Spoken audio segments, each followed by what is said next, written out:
कौसल्या सुप्रजा रामपूर्वा सन्ध्या प्रवर्तते उत्तिष्ठ नरशार्दूल कर्तव्यम् दैवमाह्निकम् कौसल्या सुप्रजा रामपूर्वा सन्ध्या प्रवर्तते उत्तिष्ठ नरशार्दूल कर्तव्यम् दैवमाह्निकम्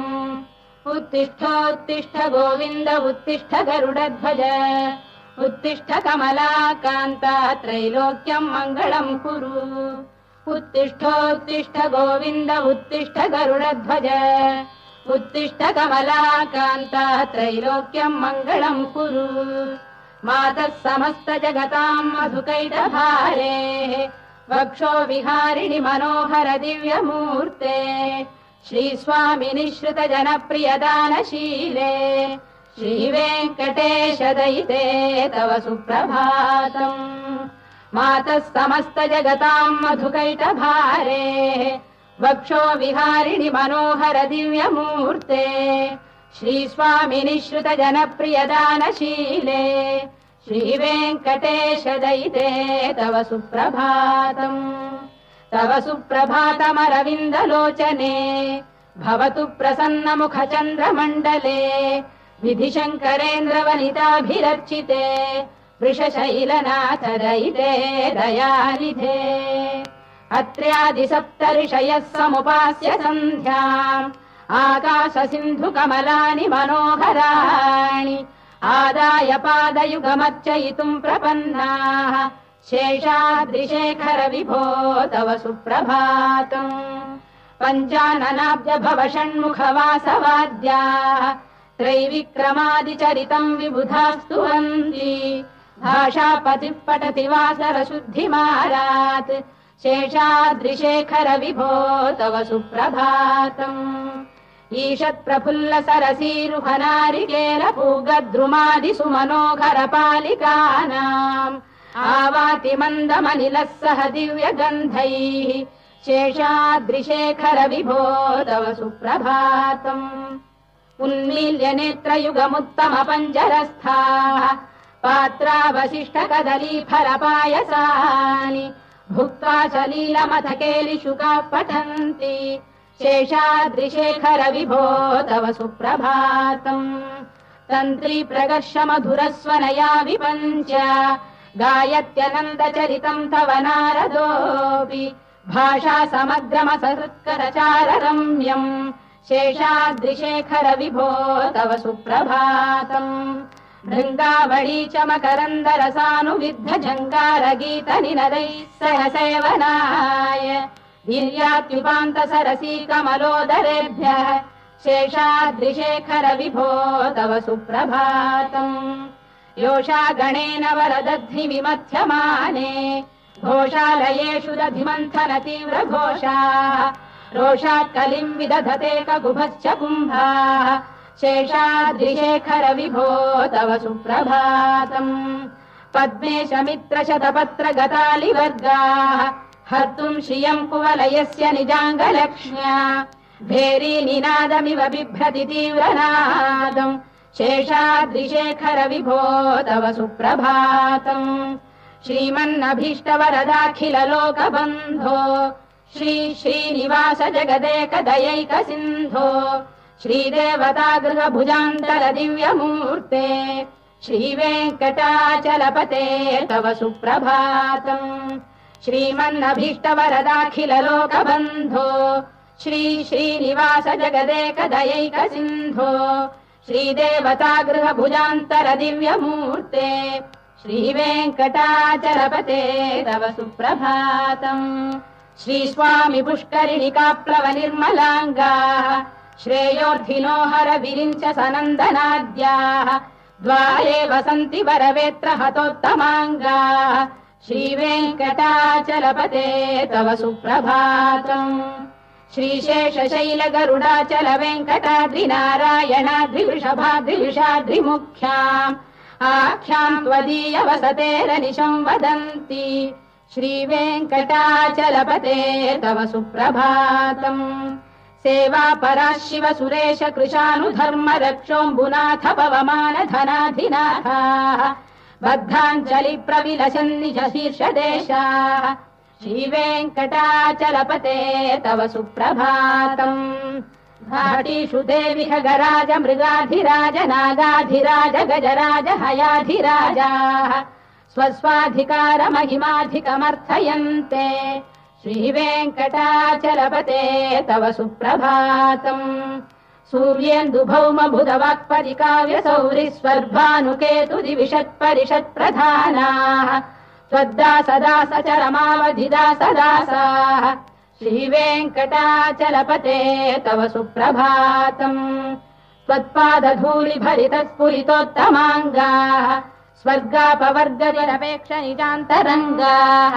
कल्पागमाकलनयाकुलताम् लभन्ते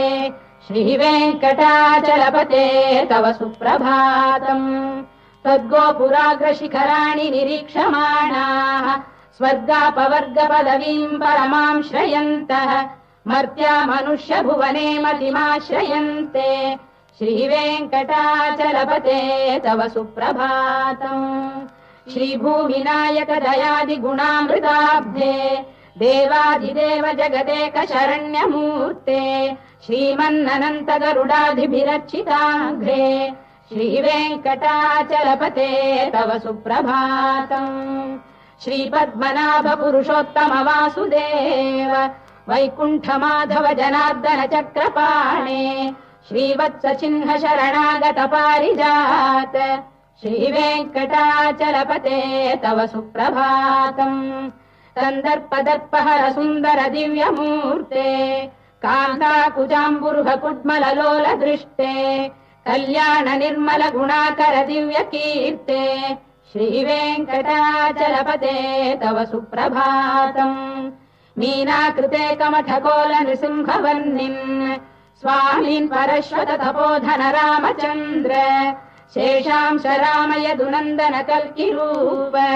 श्रीवेङ्कटाचलपते तव सुप्रभातम्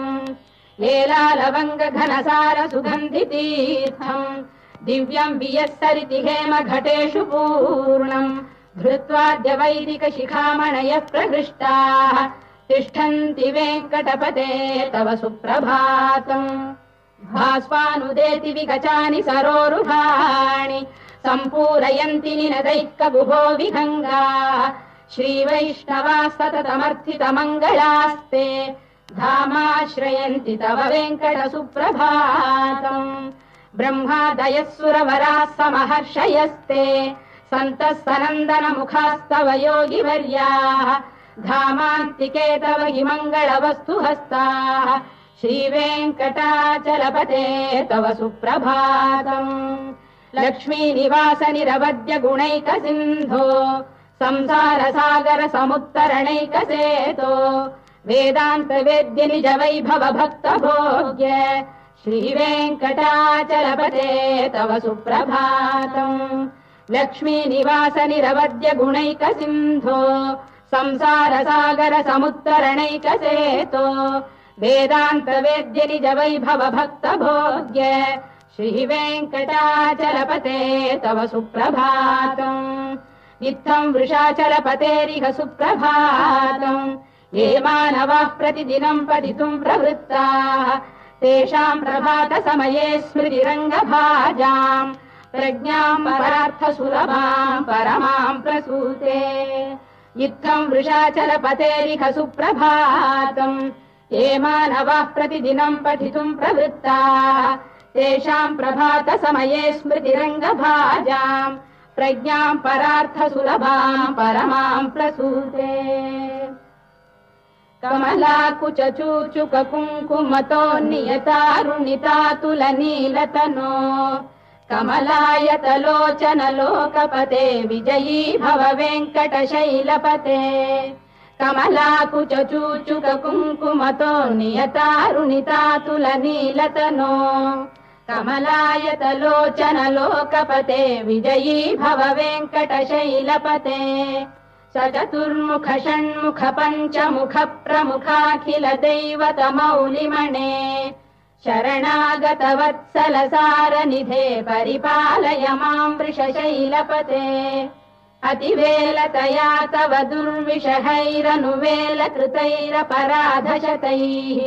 भरितम् त्वरितम् वृषशैलपते परया कृपया परिपाहि हरे अधिवेङ्कटशैलमुदारमतेर्जनताभिमताधिकदानरतात् परदेवतया गदितान्निगमै कमलादयितान्न परम् कलये कलवेणुरवावशगोपवधू शतकोटिवृता स्मरकोटिसमात् प्रतिवल्लविकाभिमतात् सुखदात् वसुदेवसुतान्न परम् कलये अभिराम गुणाकरदाशरथे जगदेकधनुर्धर धीरमते रघुनायक राम रमेश विभो वरदो भवदेव दया जलधे अवनीतनया कमनीय करम् रजनीकर चारुमुखाम्बुरुहम् रजनीचर राजतमो मिहिरम् महनीयमहम् रघुराममये सुमुखम् सुहृदम् सुलभम् सुखदम् स्वनुजम् च सुखाय ममोघशरम् अपहाय रघुद्वहमन्यमहम् न कथञ्चन कञ्चन जातु भजे विना वेङ्कटेशम् ननाथो ननाथः सदा वेङ्कटेशम् स्मरामि स्मरामि हरे वेङ्कटेश प्रसीद प्रसीद प्रियम् वेङ्कटेश प्रयच्छ प्रयच्छ विना वेङ्कटेशम् ननाथो ननाथः सदा वेङ्कटेशम् स्मरामि स्मरामि हरे वेङ्कटेश प्रसीद प्रसीद प्रियम् वेङ्कटेश प्रयच्छ प्रयच्छ अहम् दूरतस्ते पदाम्भोजयुग्म प्रणामेच्छयागत्य सेवाम् करोमि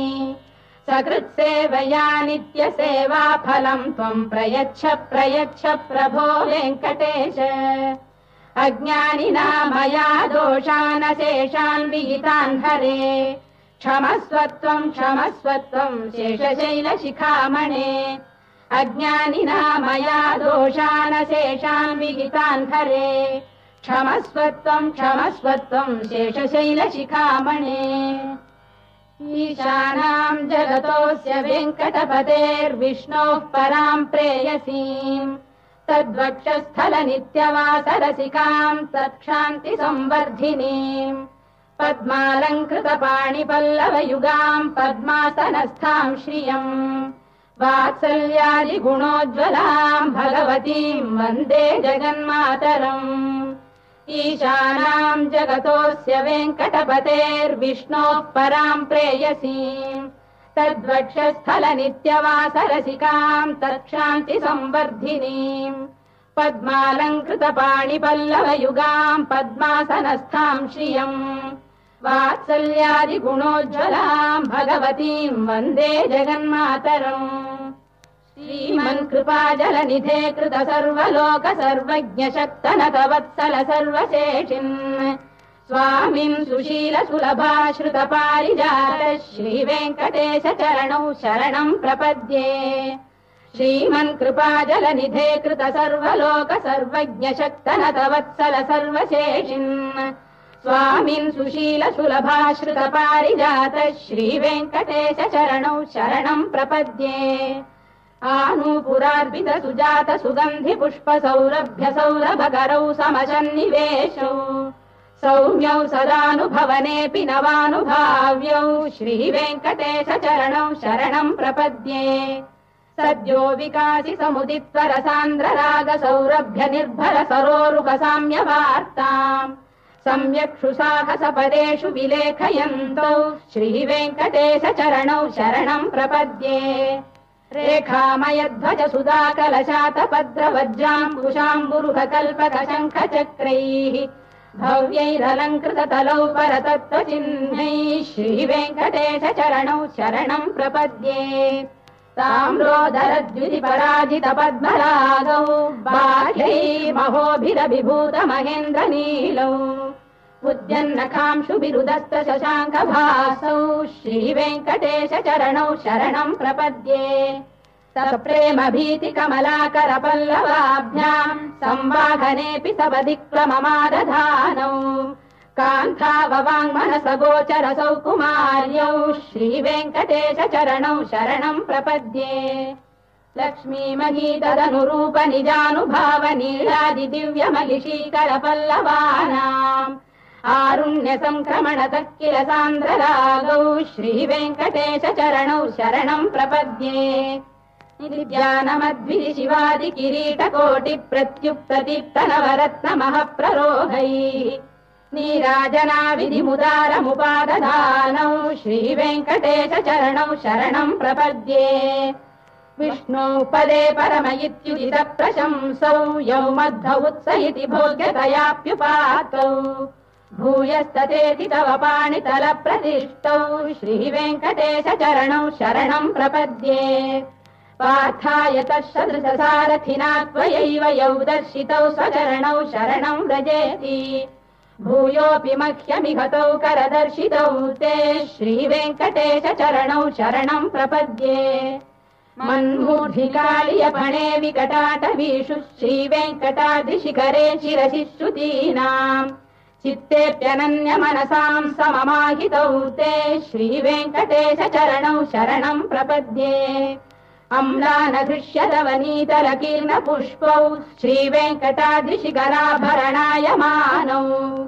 आनन्दिताखिल मनोनयनौ तवैतौ श्रीवेङ्कटेश चरणौ शरणम् प्रपद्ये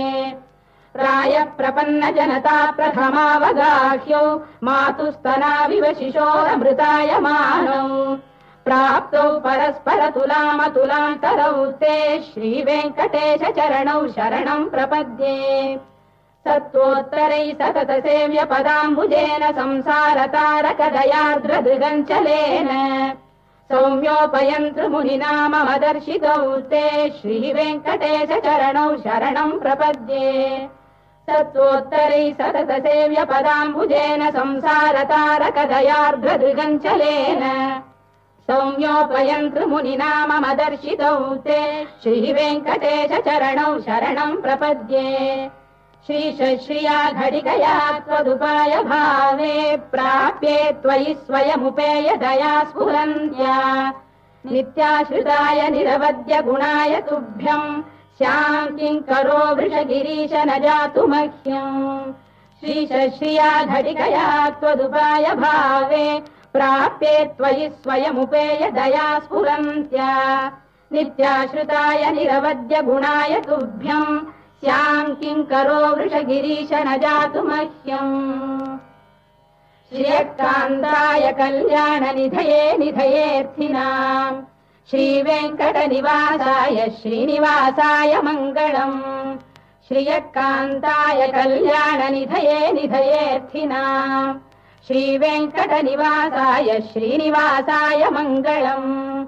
लक्ष्मी सविभ्रमालोक सुभ्रू विभ्रम चक्षुषे